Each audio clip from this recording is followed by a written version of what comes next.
Political season is here, but there are a few faces that make it very interesting for us to look at, particularly with the case of the NPP primaries in orphan constituencies. These fresh faces are chasing a parliamentary dream, and today I'm going to be bringing a few of them onto the show for a conversation, and I'm really interested in what is the inspiration behind their desire to go to Parliament. A place when you speak to those in the House already, they tell you that this is a place that only gives you stress. It only leaves you poorer than you came in. But many new faces want to get into Parliament. What really is the motivation? We'll tap into that for the new patriotic party. Some of them, you've seen them play, talk in the media. This is where they've done their job, and they're going into politics. So very fascinating conversation in prospect. But let's start with the very basics. For many of you who haven't heard, the NPP is holding parliamentary primaries in orphan constituencies. What we talk about orphan constituencies is this fancy name to say in constituencies where they don't have sitting members of parliament. That is constituencies where the NDC is actually the incumbent when it comes to the member of parliament there. So you look at the roadmap for the orphan constituencies. The nominations have opened. It closes on the 10th of August. The elections is going to be run over a period between the September 23rd to December 2nd, 2023. So this is a long period. This is not one that will hold on a single day. So there's a reason why this happened. You have to treat the orphan constituencies as a special case because you want to win it back from the opposition political party, which is the NDC in this case. The nomination fee is 3,000 cedis, but also the filing fee 35,000 cedis. But the thing to note about this particular number here is that this number here is for the male aspirants.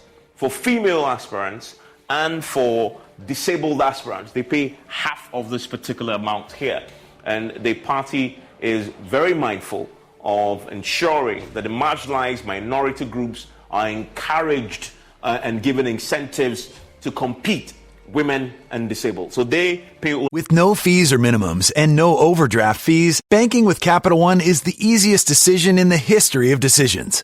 Kind of like choosing Derek Jeter as the pinch hitter for your baseball team. Jeter, you're in. We need a home run. I'll give it a try. I've swung a bat once or twice. That's out of here.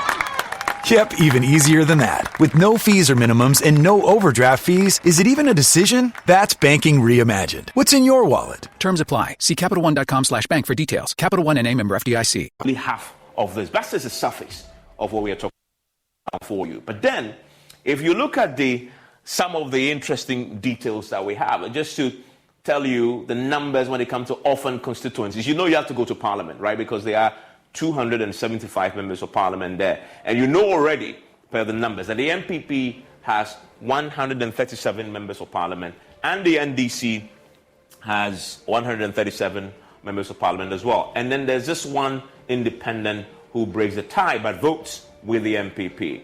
So instantly, you begin to see that this part here will be the areas where the NPP aspiring members of candidate will be seeking to make inroads and turn part of this green blue, right? So that is very important. That's where they're going to be competing. And already you begin to see that they will be facing a keener contest, more likely to lose than win, because the NDC indeed has strong footing in this area. And so let's pull up the Ghana map, because the Ghana map tells a story of where we are. And I want to scale it up a bit because then we begin to see the numbers. I don't know if you see them, but let me go through it for you. This is the Ghana map, and the Ghana map now tells you each region and how many orphan constituencies the NPP has there. The darker the color, the bigger the number of orphan constituencies. And the biggest number, and you have to know this, and for me this is absolutely critical to observe in looking at this. The bigger the number that you have, the more you want a number of people to go in there and take away the seats that the NDC is holding. But the Greater Accra region has the biggest number of 20. And I find that very interesting indeed because of the number that the Greater Accra has there. The Greater Accra constituency is a bellwether, the Greater Accra region is a bellwether region what nationals means is that they are a great predictor of who wins the national elections. The Greater Accra region has always predicted who wins the national elections. It's a swing region, what we call in Ghana a swing region, with the exception of 2000. Something happened in 2000 that has never happened before in our electoral history as far as the Greater Accra is concerned. The NDC won Greater Accra region. John Mahama, in fact, had 51% in Greater Accra region, wins it, but lost in national elections. We've never had that before. Instantly, you begin to see the challenge for all the NPP aspirants who are going to be contesting in the Greater Accra region. The 2024 elections are going to face an uphill task, trying to take away these 20 seats that they've lost back from the NDC. It's going to be an uphill task because this is a swing region. And they are also facing what nobody has done before. The history is not on their side because no political party.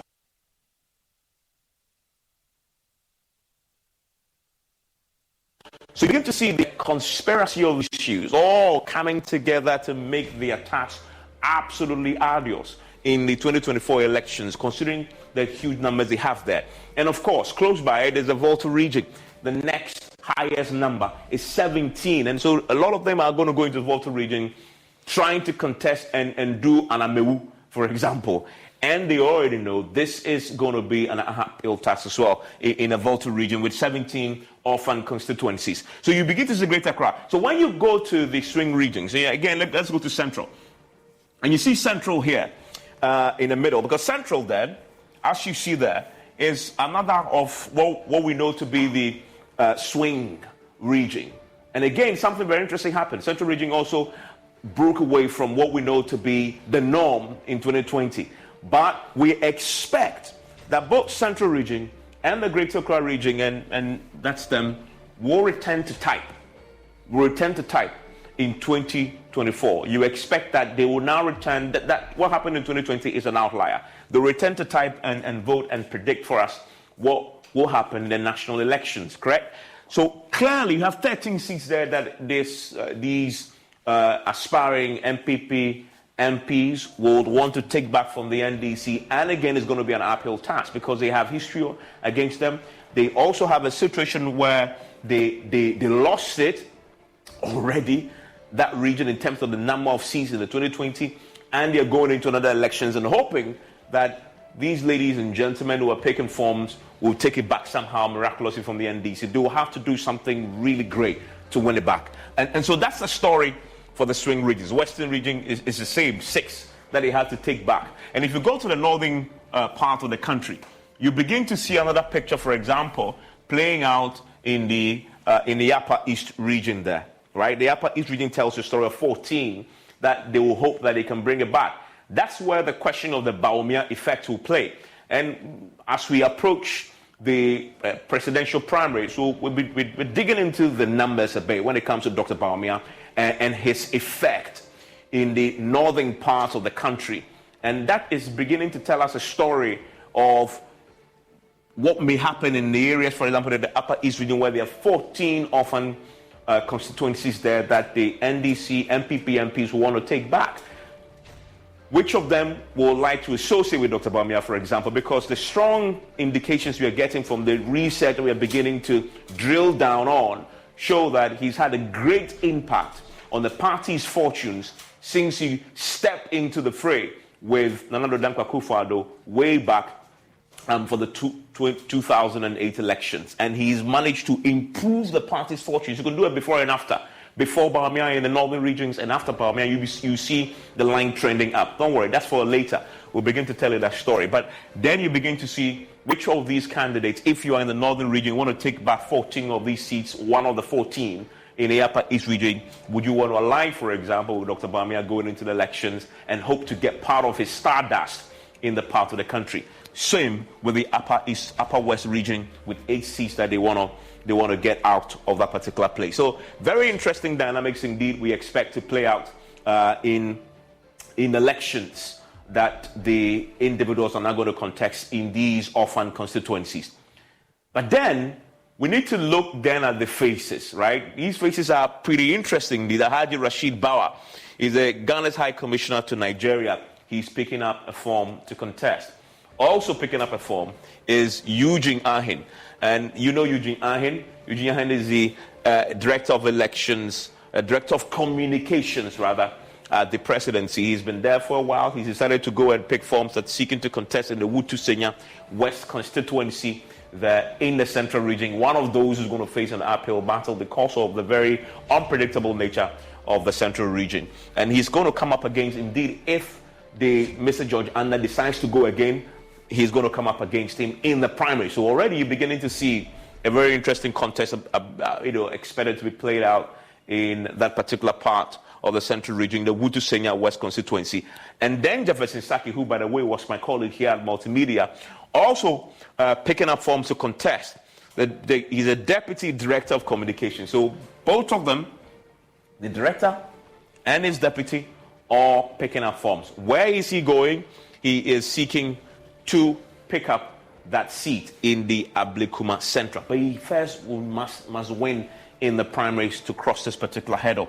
So very interesting faces there that we have. I don't know them to be politicians, but they've possibly thought about it pretty carefully, and they believe this is the time to go. And that's why I'm fascinated, looking forward to this conversation with them, to tap into the political side of Jefferson Saki, who I have not known to have any political bone in him, but he apparently has developed the bone, and a very good one too. So we'll get to hear from Jefferson Saki when he joins us for a conversation here on PM Express on this ambition of his to go to Parliament. And then also, another man who was with us here at Multimedia is Mark Okraku-Mantey. He's the Deputy Minister of Tourism, seeking to annex the Ayensua North constituency seat, a seat that is an NPP stronghold that the NPP lost.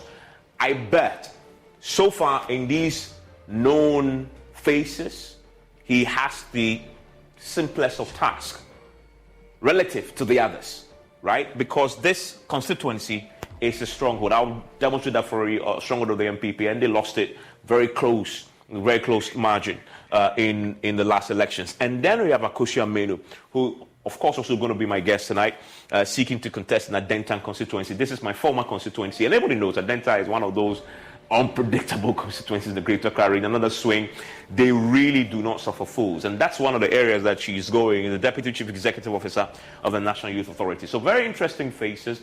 Some of them we know, we've seen on our televisions and heard their voices. They've now become full-time politicians. At least they want to become going to Parliament. But let's break down some of the constituencies for you, in addition to that of Kwesi Obinfosu, who speaks for the Energy Ministry, who also wants to run this in the Adentan constituency. So you see there, very interesting indeed, a very interesting contest expected to ensue there. So then, let's go to Ayensua. That's what I was talking about, right? This is the NDC chap who won it the last time, and he did great because he's going to come up against Mark Okraku-Mantey if he wins the primary. Let me emphasize that, because that in itself is not a done deal yet. Because the trend tells us it's going to be one that he should win, because that is what the data tells us. This is a stronghold. As you can see there, we are talking about 1996, won by the NDC. That's the only time they won it. Since then, in 2000, the NPP took it back.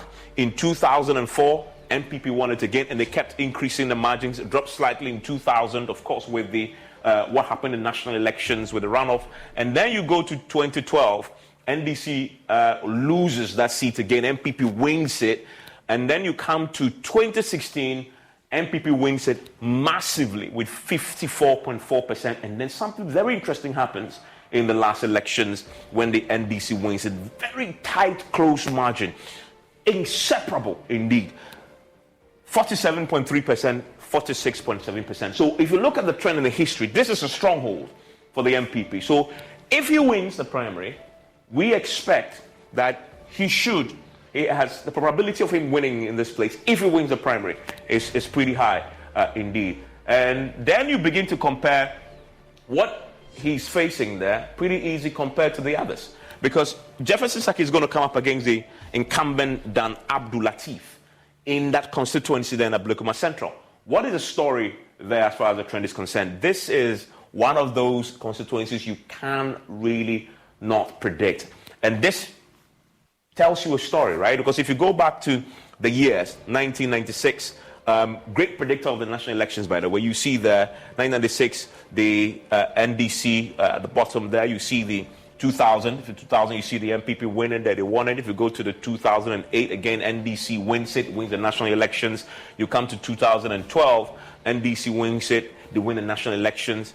You go to 2016, and you see NPP wins it, they win the national elections. So they are a bellwether constituency as well.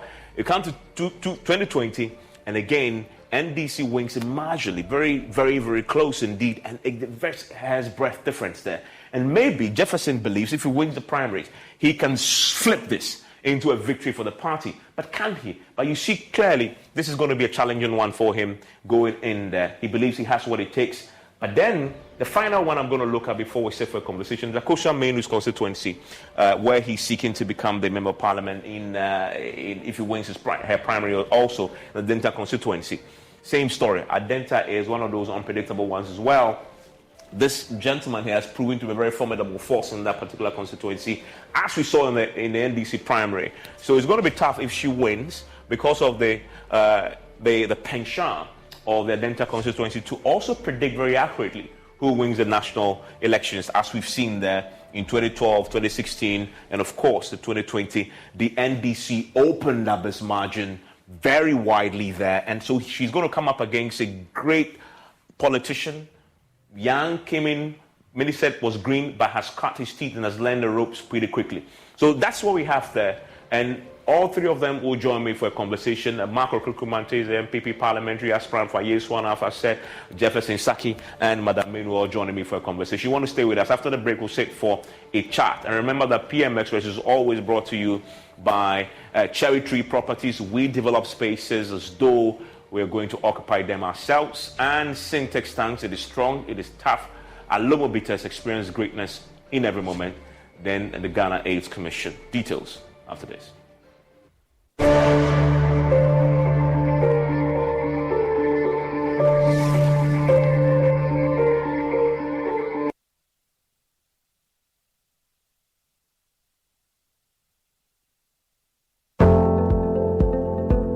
Own your luxury. What if you could enjoy ultra luxury in the environs of Sakumono? What if you could have a share of affluence all to yourself? Step into our 5-bedroom executive Ohima suite, or our 4-bedroom Oyster Asantewa space, or our 4-bedroom plush Kukwa unit, and discover a whole world of possibilities. It's not just a building, it's a promise of a dream come true. Cherry Tree Properties. We develop spaces as though we were going to occupy them ourselves. Reach us on 0553 662 366 or 0544 299 EcoBank salary account, bro. See, with the EcoBank salary account, you will enjoy free life insurance, free debit card, save while you spend, and an amazing chance to double your salary. And even more consolation rewards in the EcoBank double salary promo reloaded. Guy, this EcoBank salary account sounds interesting. What do you think? Yara. But maybe next time, Charlie, you know what? I'll go shine my shoe. Hey. Yo, myself, I'll go check my BP. We going up, never go down, and we stay fly. Chairman, see the white sign it here. Open an EcoBank salary account today for a lifetime of benefits. You also stand a chance to win more than double your salary in the EcoBank Double Salary Promo Reloaded from now till July 31st. Terms and conditions apply. This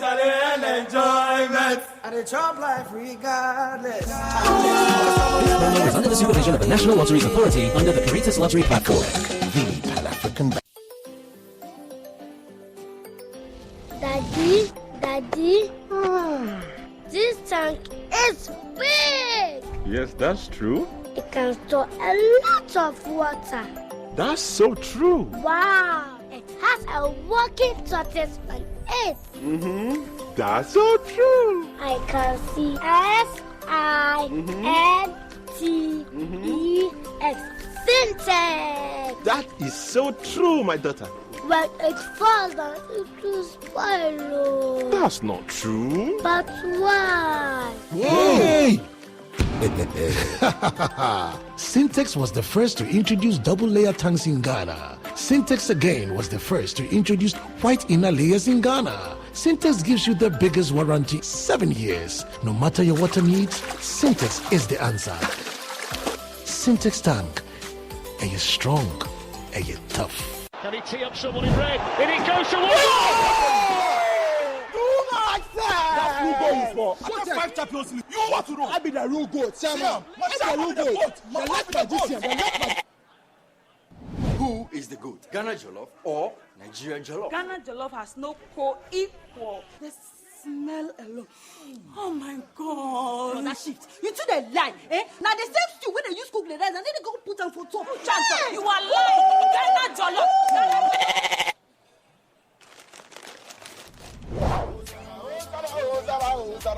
I use this here. Forget everybody. Yeah, my guy. Put your papa in the jar. Put some respect on the goat. On the goat. The only goat I know lives in Tama. Every year we dey give to you back. We are talking about BET. I want some Yaji face. Except be the goat, huh? My guy, he be the goat. Though our choice of goats may differ in football, music, and jollof, Alomo Bitters always brings us together. Alomo, experience greatness in every moment. Drink responsibly. Not for sale to persons under 18, nor recommended to pregnant women. This advert is FDA approved.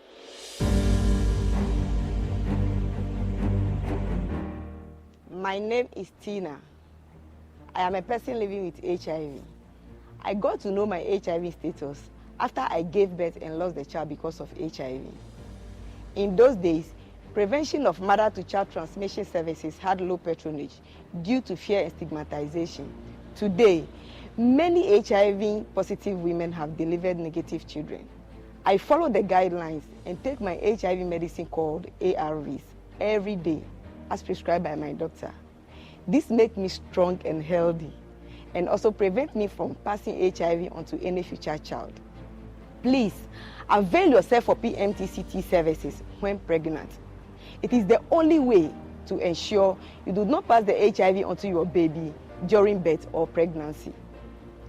If you have tested for HIV recently and it was negative, test again when pregnant. If you have tested positive, go to the hospital after birth as directed by your healthcare provider. Your baby will be given medicine immediately and tested to ensure baby and mother are well. Let us work together to have an HIV-free generation. Our children must be free to shine.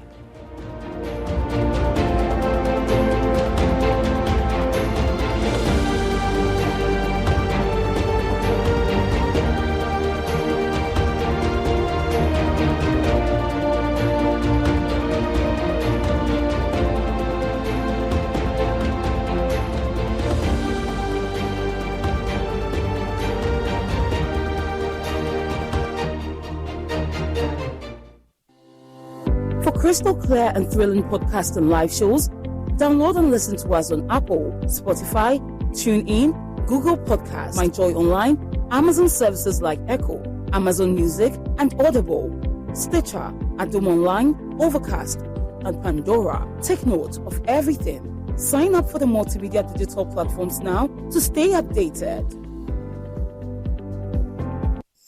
Brace yourself for the HD Plus Lead Hers experience. Watch the unique stories of successful women leaders and be inspired for greatness. Join the special guest of honor, Reverend Dr. Joyce Aye, and the keynote speaker, Pan McDonald, along with a panel of inspiring experts. It's on Joy Prime HD on Wednesday, 19 July at 8 p.m. Moderated by Ohineyeri Gifty Auntie, this event will ignite your passion for success. Powered by HD Plus. See it, feel it, feel it.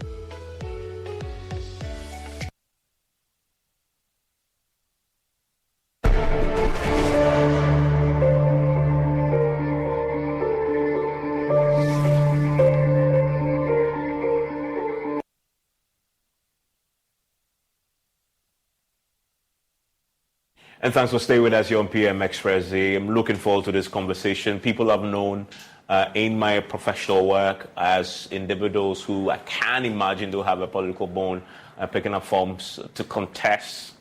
Very interesting conversation in prospect indeed. But remember, first things first, no matter your water needs. Syntex Tank has it all. Syntex Tank is first to introduce double layer tank, and now you can have as many layers as you want.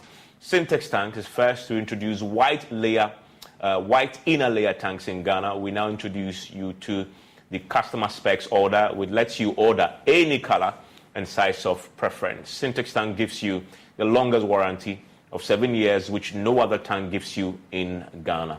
So whatever your water consumption, size of project or demand, choose Syntex Tank. We have agents nationwide.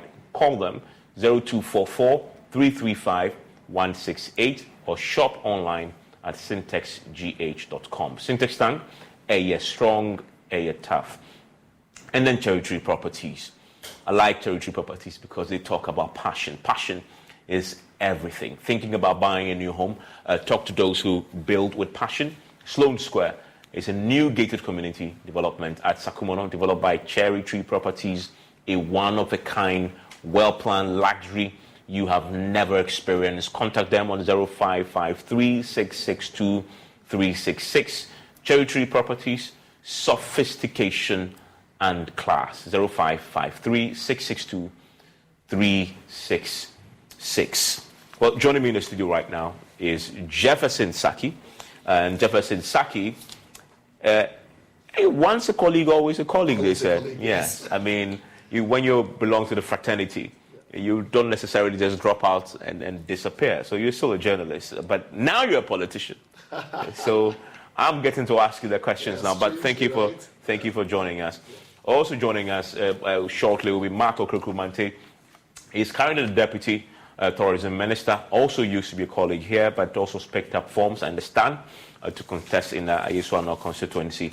And then we have, here we go, Akosia who's joining us. He's currently Deputy Head of the Youth Employment Program. Hello, how are you? Oh, please unmute for me so I could hear you. Okay. Okay, we'll try and fix the audio so we could hear, as far as this conversation is concerned. But Jefferson, let me start with you as we would bring in Okraku-Mantey pretty shortly. You picked up forms already? Yes. In fact, it was done for me yesterday by the volunteers of Abosokai in our constituency, together with some, strong party faithfuls who strongly believe that it is important that I go into this contest. Yeah. Okay, so people picked up for you. I mean, this is Abosokai, and this is where we have the spare parts dealers. Okay. But we have a chunk of our numbers also. Okay, yes, I see. I mean, but as I said at the beginning, when I must admit, you're still the biggest surprise in as far as the new faces are concerned, because I know you back in the day, I never thought you have a political bone in your body. You developed it somehow. How? Well, I think it's been many years of working with somebody you admire and who has mentored you. Working with the then Foreign Minister Nana Addo Dankwa Akufo-Addo, in the Foreign Ministry, seeing his style of politics, his dreams and ambitions for this country, and then also him deciding to contest on the ticket of the NPP.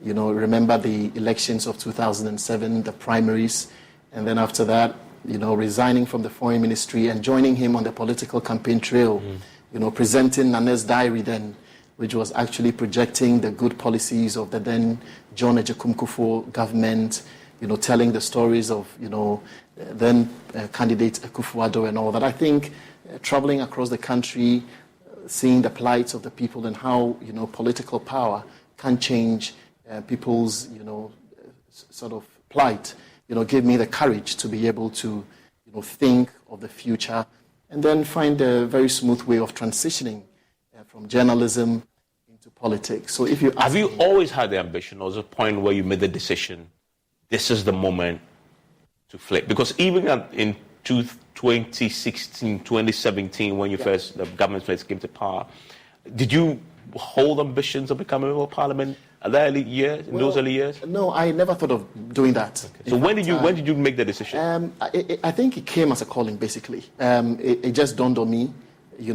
one morning, had a message that your people need you. And then it came with a message, and the message came with a new energy message.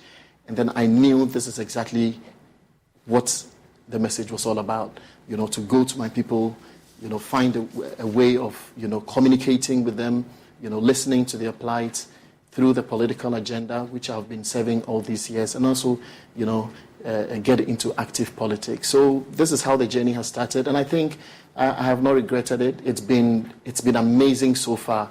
I think if you look at politics from the other side, with a different lens, you realize that politicians have better ways or better, opportunities of helping people, getting people out of a lot of challenges, and that is basically what I've been doing for some time now, nurturing. How long has it been now?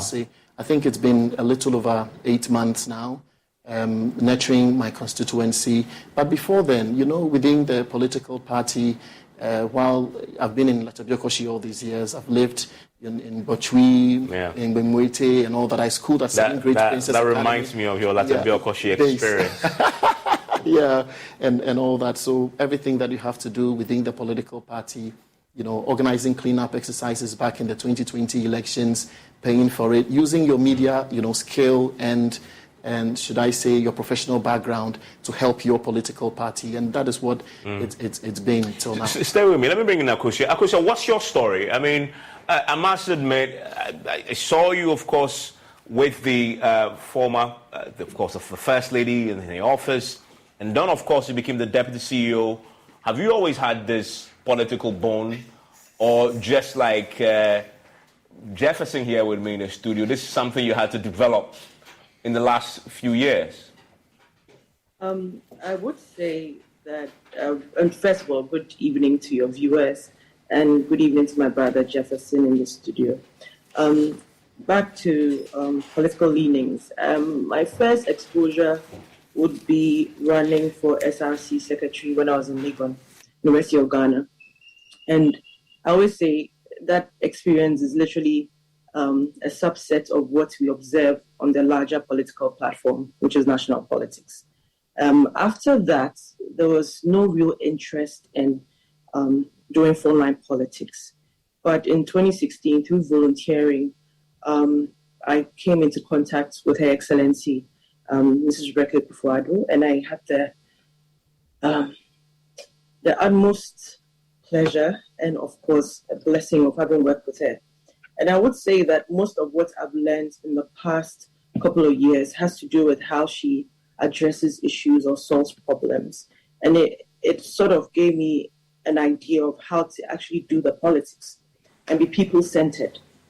And for me, that's always what it's been for me. If you go through my private life and what I did, even in business, I like to engage in things that have direct impact on people. And I think it's an extra icing on the cake. If you have done something privately and is impactful, it's easier to transition to do impactful things in public service. So I've taken that decision. It wasn't an easy one, especially given the challenges women often face in the space. It's markedly different from what the men do face, but I don't want to make this a gender conversation. So yes, it is. It's been a blessing. It's been a learning curve. You've picked up forms already? Yes, I did. I picked up forms and I filed yesterday. Actually, I filed my forms yesterday, which also marked my 40th birthday. So it's an interesting week. Well, that coincides. And the thing about both of you, Jefferson and yourself, you decided to contest in the swing constituency. God Christ, I don't know why you decided to do that, but we'll come to interrogate that. That's my analysis showed. Mark Okraku-Mantey is with me in the studio, and I still remember back in the day watching Mentor One and see him judge people, and pretty harsh, I must say. Now he's going to subject himself to the delegates who would be judging you. But Mark, I'm fascinated when I heard your voice. I heard your voice speak about politics and confirming that you're actually going to run in Ayeng Swan. I'm like, the same question I've been asking them. When did you make that switch? And what was it that convinced you to do it? Okay. Thank you, Evans. Good to see you again. Yes. Good to see Jefferson. In fact, the last time I had you on the political show of mine, we were talking about the manifesto. I don't even remember. This was before the 2020 elections or 2016, one of them. And you were in the studio, we were talking about going to the manifesto. We were talking about the arts, tourism, exactly, yes. Tourism. Yes. Then I didn't know that you actually had it in you. I've always loved politics. Unfortunately, some of you did not know because, especially when I came back to multimedia, the business position wouldn't allow me to show my face. Okay. And so I would form a group like Creative Art for Change to advocate for NPP, but I won't show my face, and you see Sokwe Safo fronting. In 2008, I worked with Jefferson on most of the trips with President Akufo-Addo. The popular one was the La Beach stage thing that happened. And Jefferson was the one covering that event, that fateful day. And so they've always been around, especially when it comes to President Akufo-Addo. I see. So you've always had the political gene in you. Yes. Okay. And then you decided to contest as well. Okay. Because there's one, being associated, and one now throwing your hat in and jumping into the fire. Sure. I come from a constituency called Ayunsuano, where I was born. I'm actually from Okraku-Mantey, but most of the people from Ayunsuano are people who migrated from the Kwapim Mountains, are people who went to farm in those villages. I come from Krabokese, Kota, some people, Suboy, Teacher Mante. I just want people to know where Ayunsuano is. It's very close to Nsawam in the eastern region of Ghana.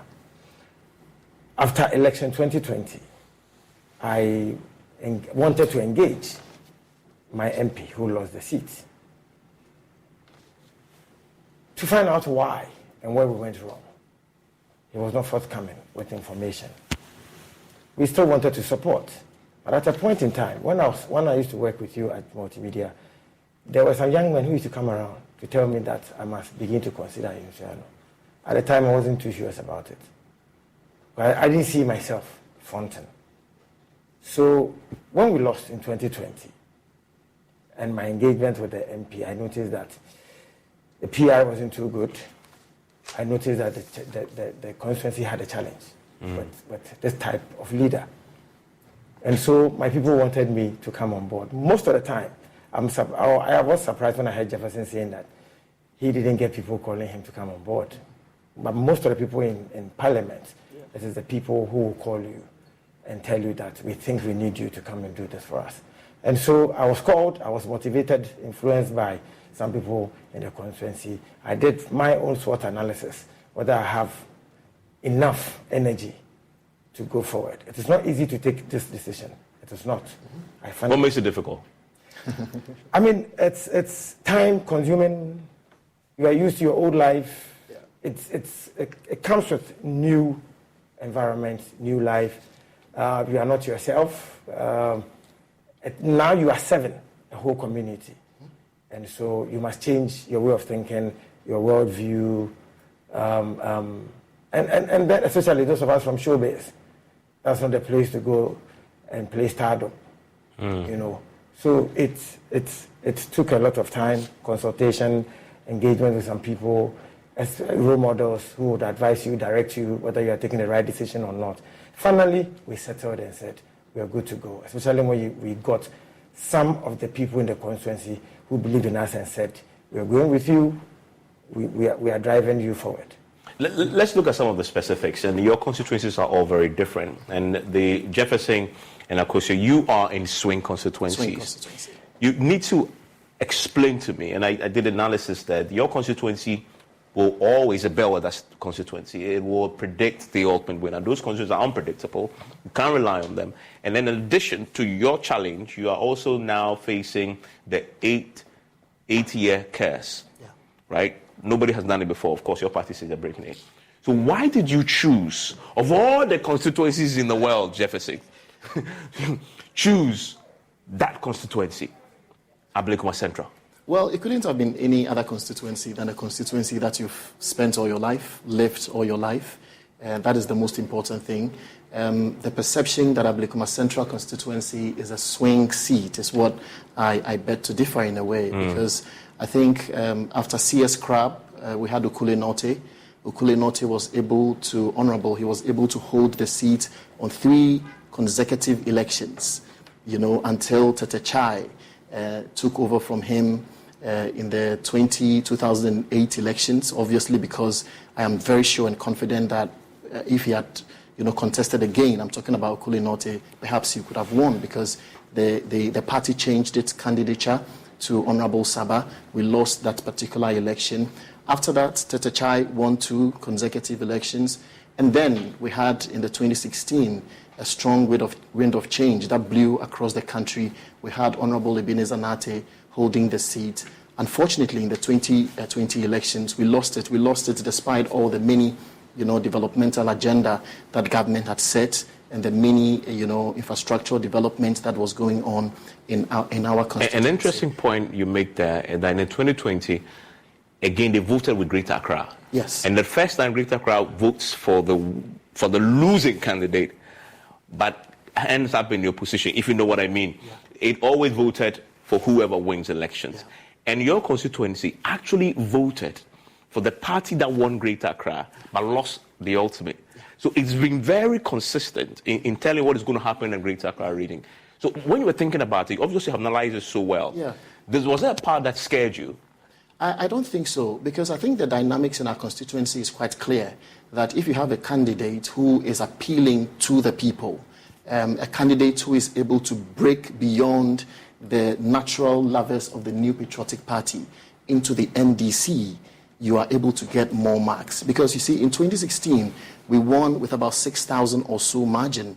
Unfortunately, in the 2020 election, the gap was so closed with a margin of about 200. Yeah. That is to say that we had lost almost 5,000 and something votes between 2016 and 2020.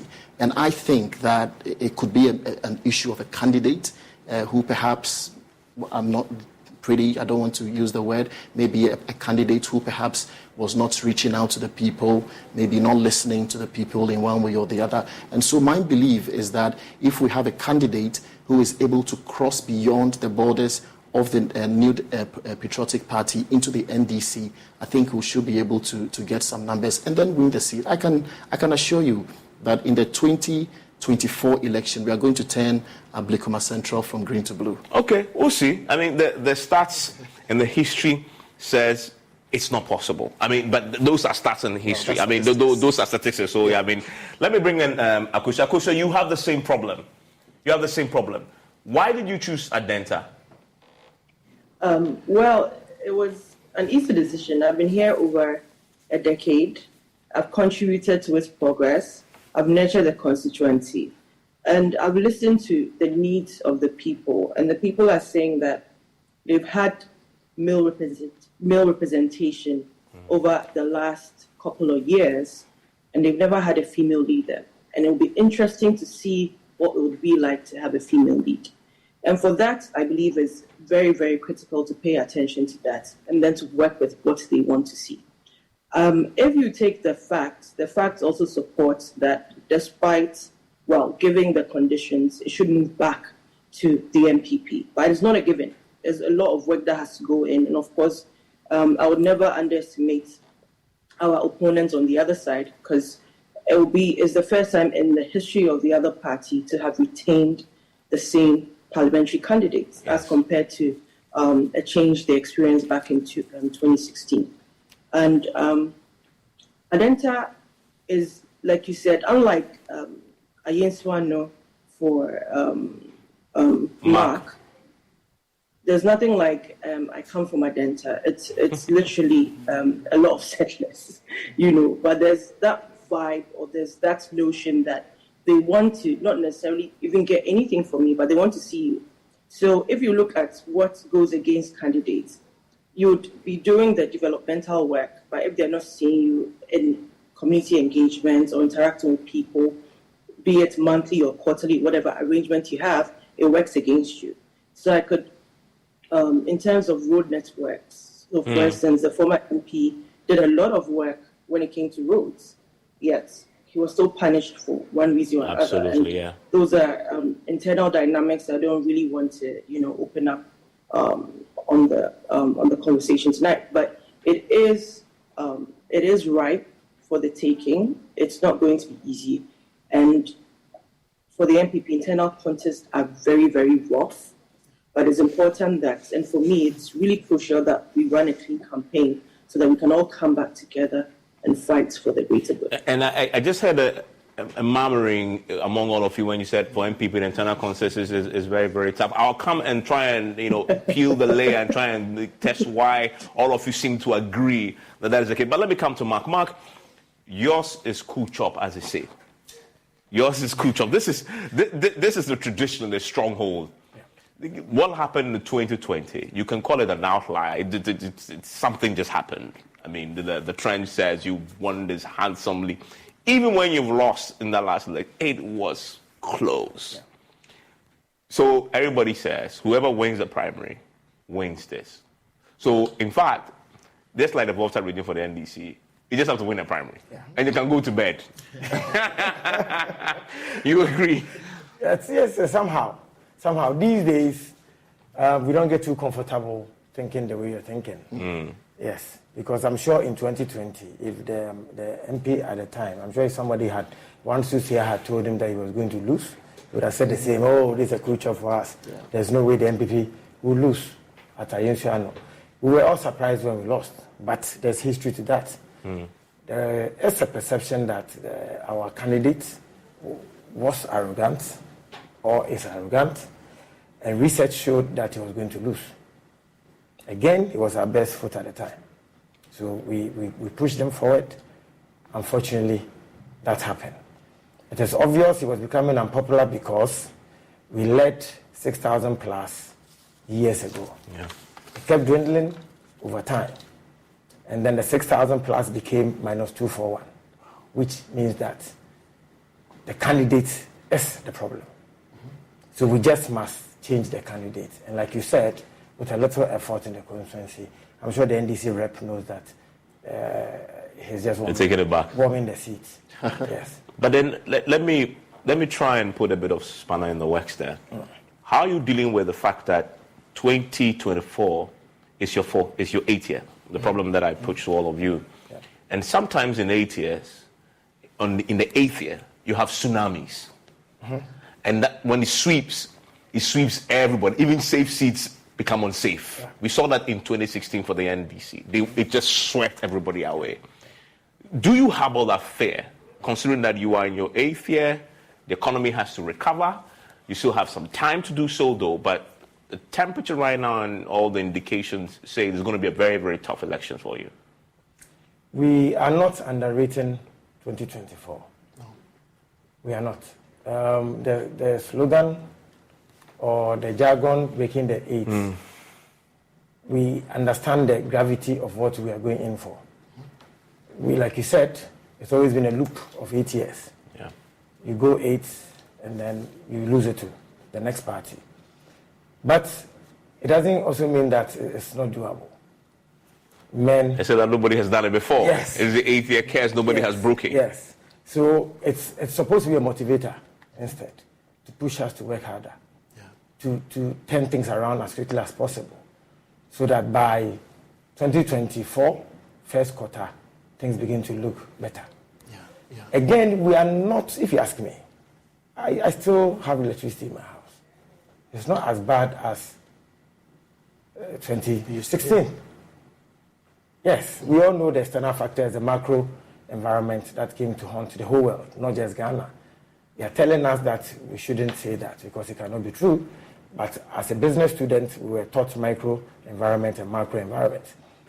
Macro are the uncontrollables you don't have control over. That's why we have force majeure in contracts, because there are things that come that you do not have direct control over. And President Akufo-Addo has seen two of things that he's never seen in his life before, someone who is getting close to 80. So how do you expect me, in my age, to know a pandemic?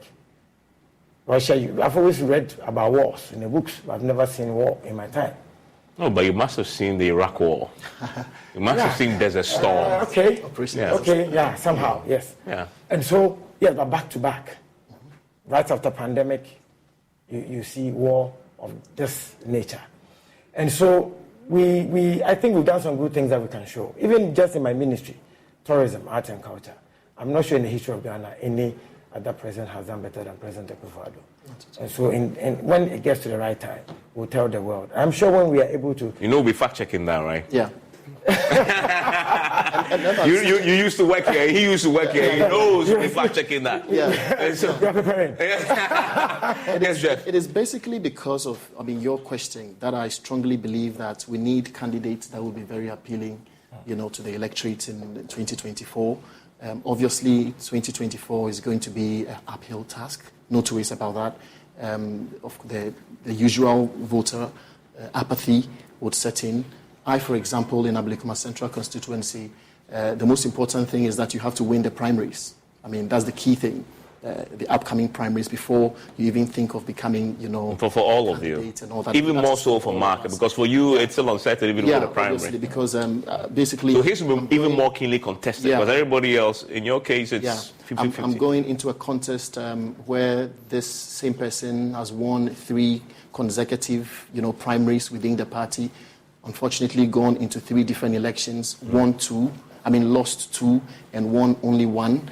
And so obviously it is the same thing about, the appeal of a candidate who is able to break into the other areas. So the key question is, what are we doing, as candidates to appeal to the general populace? I think there are quite a number of things that I, for example, been initiating in my constituency, scholarship programs. I think that we should go beyond being members of parliament who would always rely on the consolidated fund, to think of what government can basically do for our constituencies, but, use our links in the private sector, internationally, and all that. But I'm curious. So you're nurturing the constituency. Of course. It's been happening for quite a while. But this is a delegates election. Yes, of course. So you said you've done scholarships. The scholarship, is it for the delegates? Basically for the delegates. Everything you do now, it's a test process. So it's targeted to the delegates? It's targeted to the delegates, but the general, How many delegates are you looking at? We're looking at 1,525 delegates plus council of elders, executives, and all I need to relocate your constituency just to become a delegate so I can benefit from this. So that is the most important thing. And I'm looking at, youth empowerment. Women empowerment also is very important. To me, in my constituency, because you're looking at, the New Russia area, the Sukura area. These are settler communities, petty traders and all that. Abosoka is part of your constituency? Yes, Abosoka is part of my constituency. That's where I was born.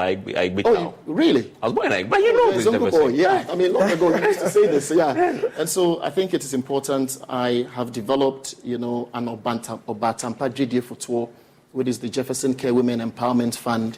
That is, giving out soft loans to petty traders who are delegates within our party. The most important thing is to re-energize, the base of our party, put in some energy within our political party so that it can encourage more people, to work for the party in 2024. Because the general perception basically is that, after elections, we leave the delegates alone and all that. So these are policies that we're putting in place. For example, in my constituency... You made the point that you made the decision about eight months ago, or was it 18? No, the decision to contest, not the nurturing. You've been nurturing for how long? For about 2 years, or more. Because in the 2020 elections, for example, I supported and sponsored, various cleanup exercises within the constituency. Before then, in fact, in my house used to be, a meeting ground for the New Patriotic Party in the 2008 election. In fact, it was in my house that we used to, produce presidential diary. It was then Nane's diary, if you clearly remember, where I used to interview our bigwigs within the party, why the New Patriotic Party should be voted into power and all that. So what you're doing costs money, and all of you, I guess, have the same challenge. Yeah. How are you funding all this? Yeah, you have people who believe in your dream, people who believe that you... So this is not your money? Well, of course. After many years of, service, both international and local, you have people who believe in you. Let me tell you, for example, that the picking of the form, which cost us 3,000, for example, was done, for me by the volunteers of Abosokai. So far, all my posters in town is sponsored by the volunteers of Abosokai. So these are people who strongly believe that, this is a candidate that if we present in the 2024 election, and if, the delegates are the kingmakers, right? If the polling station executives do endorse this candidate, they are very sure that they are going to rally behind the party. And Mark, I'll come to you on what sets you apart, because you're going to have a very keen contest there as well. But Akosi, I want to bring you in. You've said before, in addition to going into a constituency that we know is swing and very challenging, you actually hinted that, especially within the NPP, is even more difficult. An internal primary can be a pretty tough one, uniquely so. But then you are a woman, and I want to go there, because that the party acknowledges that, and for which reason they allow you to pay half of the 35,000 that all of you paid. That definitely will come up in the conversations that you are having. How are you distinguishing yourself in a race that you yourself acknowledges is going to be extremely tough, possibly acrimonious, in a constituency that many people know is unforgiving? Okay, so first of all, it goes back to, I have to pivot to the history of our loss in 2020. The fallout of 2020 started right after internal primaries, where parties just couldn't come back together. Okay, now even during this contest, there's so many things that has happened that ordinarily, and if you have conversations with friends who are lawyers, they're like, go report it, don't let it slide, you know. But these are the things that when you get into the politics, certain things that you will not let slide privately, you need to ignore in the politics, just so you get everybody on board. It goes to slander, it goes to defamation, it goes to all sort of things. And it could be very depressing if you don't go a thick skin. And I honestly believe the last couple of years, and given the mentors that I've had in this space, have toughened me up to the perils thereof. So it doesn't matter. Anybody can just get up and say anything. But if you focus on that, you get distracted on what really is important. Now, my campaign, one of the themes is the big tent. Why? Because the big tent is, as the delegates have said, a patakesia. Everybody can come into the safety net of Cozy because she is welcoming, she's open, and she didn't take part in any of the divisive games that existed in 2020. And I believe that's the strongest selling point for me when it comes to that. And it also goes to what I believe is the dynamics. Again, it goes back to what they are crying out for, that let's give it to a female. Yes, there's been a parliamentary candidate who was female, but she didn't get the nod. But let's try it this time around, even when members of the opposition wished they had voted for a female as a parliamentary candidate. So it's taking advantage of all these things and also embodying what they want to see. Usually when women get into this space, you can't throw back like the men can do, because you're perceived to, carry yourself or conduct yourself a certain way. And to also help in what I'm doing, that's what I now people want to see MPs that reflect who they are, so they can relate. It's not necessarily that you have to look like everybody you represent, but they want to feel like they can relate to you. And to do this, in the last couple of months, I set up an office where even when I'm not able to go to that office, even when I'm at work at the NYA, delegates and party members can actually come through and put their problems on the table. And sometimes I don't even need to meet them personally before I solve those problems. And it's not always monetary. Sometimes it's a phone call here, Yeah, but in politics, we know money is almost everything, and I mean almost, no 95%. It's important. How are you funding this? I'm funding this with a strong alumni. Alumni from school.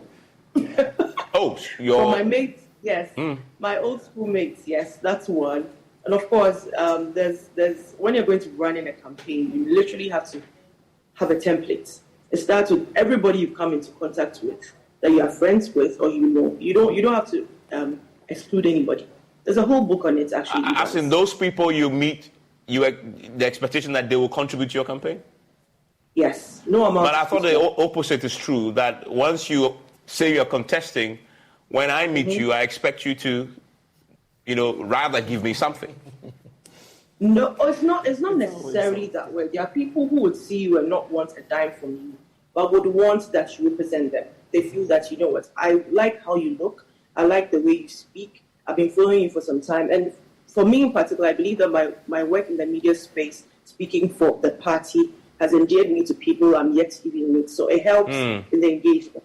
So they'll go back to maybe a banter they saw with me or somebody else on the other side, and they're like, you know what, I feel that you'd be a good representative for us. And especially because as much as Adenta is tagged an elite constituency, you and I know that there's a lot of settler communities that are unnecessarily elitist. Yeah. There are so many people that can actually even benefit from LEAP.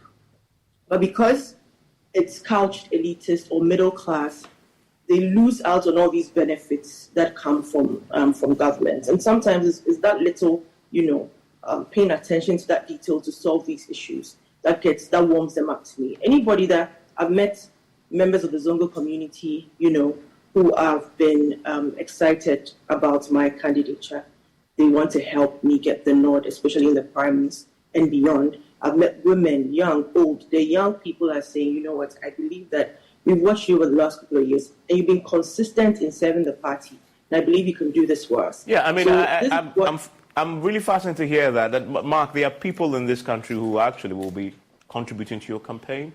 I thought that was a opposite. But many say, Mark, you are wealthy. You've been in this game for so long, and so unlike Jefferson, who, and Nakusia, who, because I following you've been in the game for so long. You must have amassed a lot of wealth.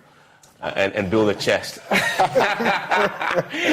the way before Jefferson even woke up to the reality that something called politics. So you are cool, are you not? I should be cool because I believe that your network is your network.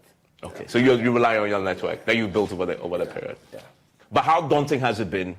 Now gone in there and see that everybody else is looking up to you, because the reality, the politicians out there in Parliament complain about that. And that's a whole different conversation we'll have after the break. But I'm interested in how you're funding your campaign. See your network. Yes. People actually just want to give you money to campaign. But I came from